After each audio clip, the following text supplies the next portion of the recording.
For the first time since the spring, there was a notable drop-off in volume in late September. It was a nice change of pace after a long summer tournament season.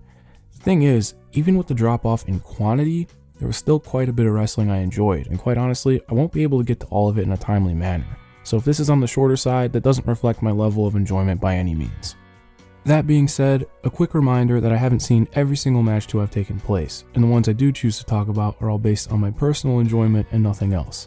A slight spoiler warning, as I will be talking about match finishes here too. After watching 94 matches spanning 18 promotions, here are a few of my favorites from the back half of September.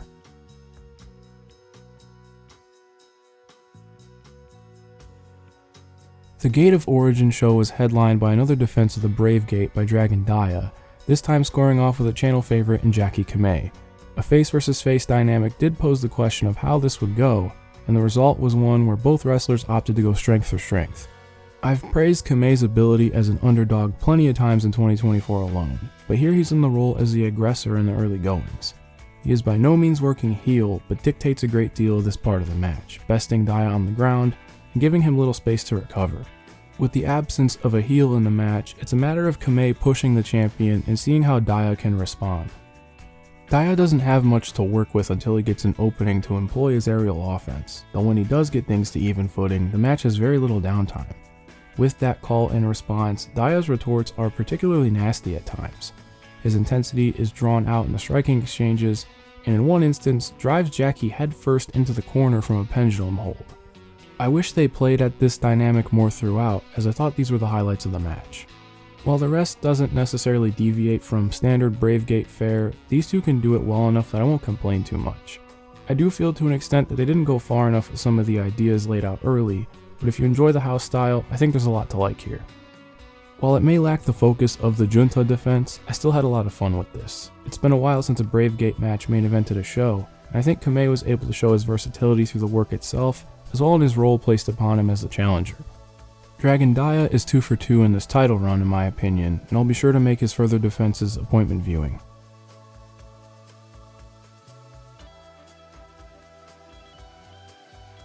A case of efficiency if I've ever seen one. On paper, this might not have been something I'd rush to go out of the way for, but in execution, it's such a good time and plays to everyone's strengths incredibly well.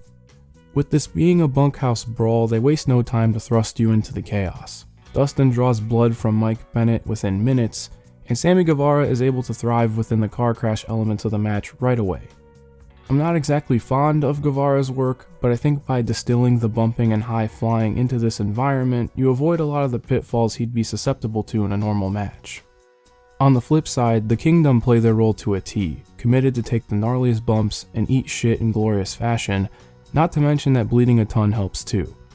This leaves Dustin in the focus between a lot of the high spots, and he's fully committed here too. He brings a certain timelessness to the table that shines when he's extracting revenge, and it flat out rocks that he's willing to hit a bulldog off the stage at this point of his career. Without reciting every crazy spot in the match, I will say that this is a nice slice of TV wrestling that is worth going back if you missed it. I kept this short, but really, it's just a good one to kick back and enjoy the carnage.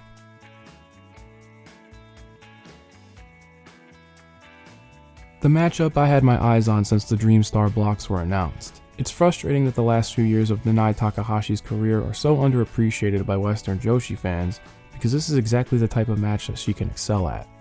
Quite honestly, I don't think there's another wrestler on the MARIGOLD roster but Nanae who can match Sareee in a slugfest, and predictably, this kicks all sorts of ass. It is guns blazing from the opening bell, and the only dip in energy comes by design when Nanae takes over with some limb work. The brawling is where this shines. Everything is thrown with such ferocity, and the whole match carries that air of stubbornness and hatred you want from this sort of thing. It helps that these two also have a history to play off of. The only thing that dampens the brawling is that they do spend so much time outside and there's no effort from the official to count anyone out. It is a nitpick, but it did slightly take me out of the moment. I've seen criticism that the legwork lets this match down a bit, and I can't disagree from Saree's contributions or lack thereof. She doesn't do much as far as showing accumulated damage, especially given how much time Nanae is given to wear her down. It's not a deal breaker though, considering how sick everything else is. The final stretch is peak tournament bombfest stuff that gives Nanae the ever slightest advantage before the time limit draw. In hindsight, we know they left things here for the big title match in the winter. Yet again, I won't waste your time by listing off the bombs, but I do encourage you to seek it out if you haven't. I do think that the Dream Star finished a lot stronger than it began. This blew everything else out of the water in my opinion.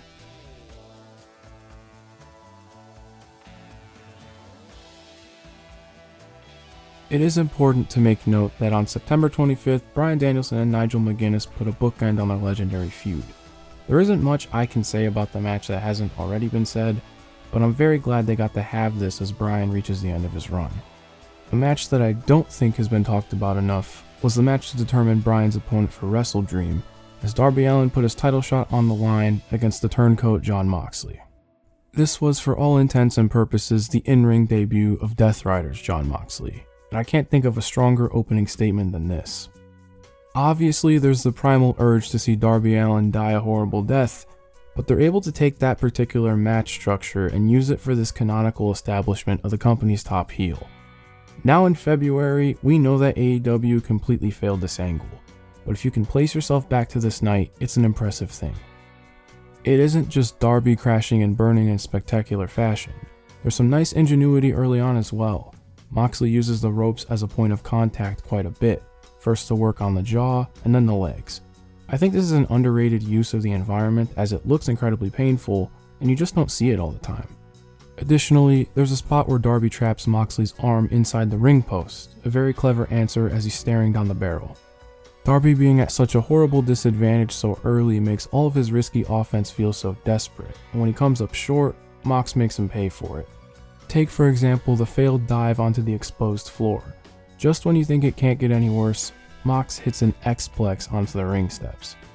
By this point, it's Darby delaying the inevitable, and while Mox could just eventually put this away, the decision to have a distraction finish was a nice touch to further understand just what we're dealing with as far as the new faction goes. It doesn't take away from the decisiveness of the victory, but it's just underhanded enough to make it feel dirty. Also, the Avalanche paradigm shift is just nasty in general. Between all of the crashing and burning, the blood from the mouth, and the ill will of this rechristened threat, it does everything it needs to in a stark and ugly way.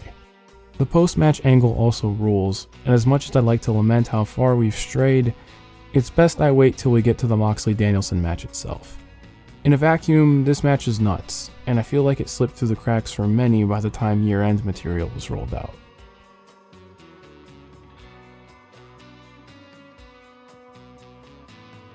We close out this episode with Meiko Satomura's return to Sendai Girls, and the boss came back home in an emphatic way.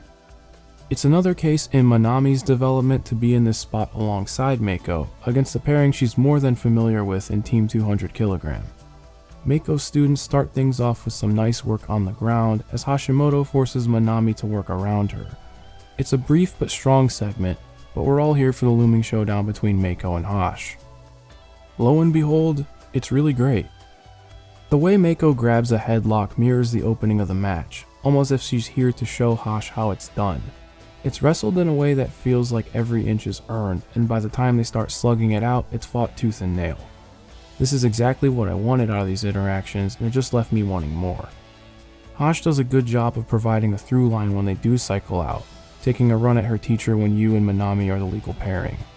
Satomura endures a lot of heavy-handed strikes from Yu before resuming her battle with Hashimoto, and I think that transition does a nice job to escalate things into more bombastic territory as the match begins to reach its climax.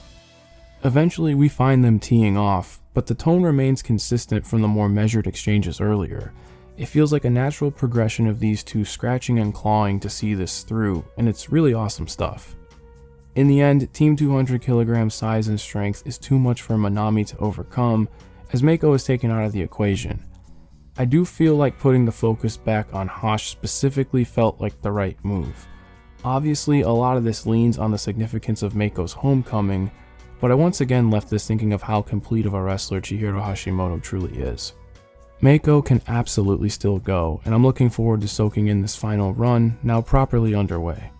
With how much I liked from this window, there's a whole lot of honorable mentions, which I will just fire off in interest of time. Starting with Místico vs Mascara Dorada from CMLL September 16th, Atlantis Jr., Templario, and Titan vs Los Guerreros Laguneros from CMLL September 20th. Emi Sakura vs Shoko Nakajima from TJPW September 22nd. Timothy Thatcher vs LeBron Cozone from DPW September 22nd. Atlantis Jr. vs Soberano Jr. from CMLL September 27th. Jeff Jarrett vs Hangman Adam Page from AEW September 28th.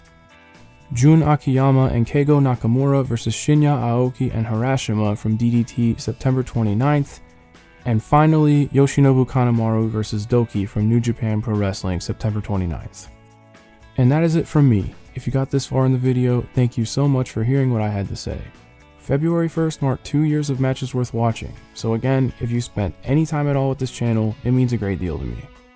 Be sure to do all the obligatory YouTube stuff by liking and subscribing, and find me on socials at Outer Stevon in the meantime. Tune in next time as we begin to dive into a very eventful October.